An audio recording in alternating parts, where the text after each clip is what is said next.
dysfunctional vet. A friend of mine asked me to expound a bit on why antennas can be used for direction finding, as he felt that the explanation I gave was a bit inadequate. So let's go back to antenna theory for just a minute. You have an antenna like so. This is, think of a piece of wire, a pole, or something. You have two types of positioning of the antenna called orientation.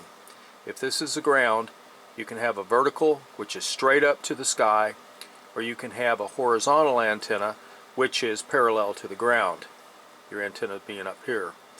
If your transmitting antenna is a horizontal, it is best received by horizontal, sometimes called a long wire antenna. If your tower is a vertical antenna, vertically aligned, it is best received by a vertically aligned antenna. Whether that antenna is upside down to this one, it doesn't matter. It's still vertically aligned. So if this is the airplane body right here, got the wings and the antenna's hanging down, or if the antenna's on top, makes no difference. It's still vertically aligned. It will receive this signal the best. Radio theory teaches that if you have a signal which is transmitting up here,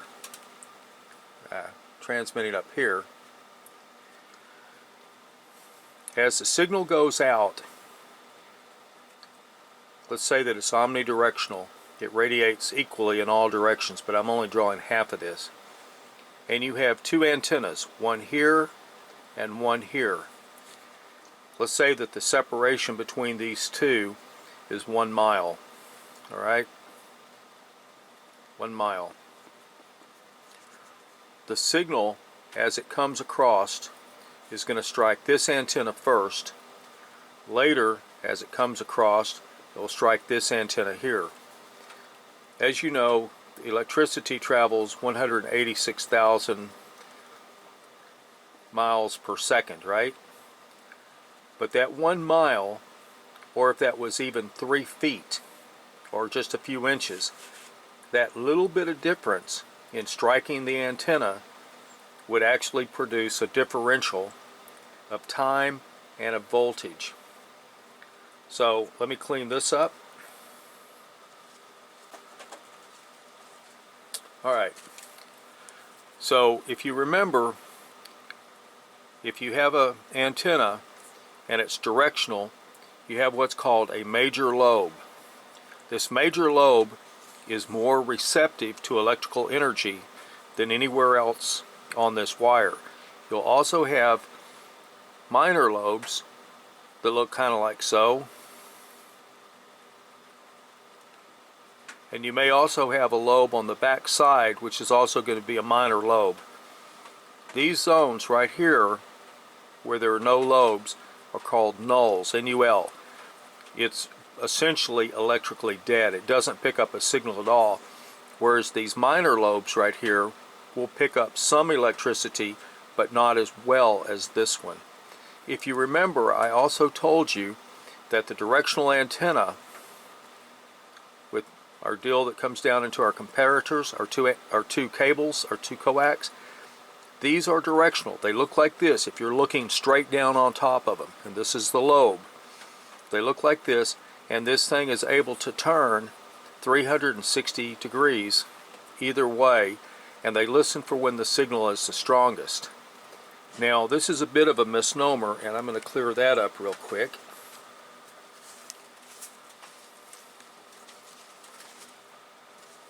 If you remember, I said that Amelia Earhart's aircraft had this circle on there with the two wires that come down. There is a physical separation at the top so that these are two halves. These antennas, if you were to look down on them, if they were in this configuration right here with your bar that has the 360 degree rotation on it, if you were to look down on this antenna, what you would see is you would see two antennas like this with major lobes on these sides like this. Okay, this is the antenna, and these are the lobes that are receiving the incoming radio signal. From the previous video, I explained that as the signal travels around, because it's going to go around the Earth, when it comes in on one side, it's going to be weaker than on the other side.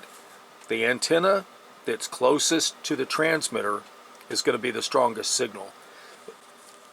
So as she's turning this loop, these loops are going to be pointing, go this direction or go that direction. And that's what's happening there. Now remember, we just discussed the point that no phenomena can strike two antennas at the same time unless those two antennas, here's antenna 1, antenna 2. These little guys right here are on a single line, and this is my transmitting antenna right here. If these two antennas have major lobes this direction, like so, as the wavefront comes across, it will strike both of these simultaneously. And then this is a type of direction finding antenna, but it's not what she was using. Then you know that the signal is coming from this direction. And if you get these minor lobes on the back side, and you get kind of a attenuated signal, a weakened signal, you still know that it's coming from this direction. I don't want to get too much more deep into direction finding and antennas because I know I'm going to lose some people even with what I've just discussed here.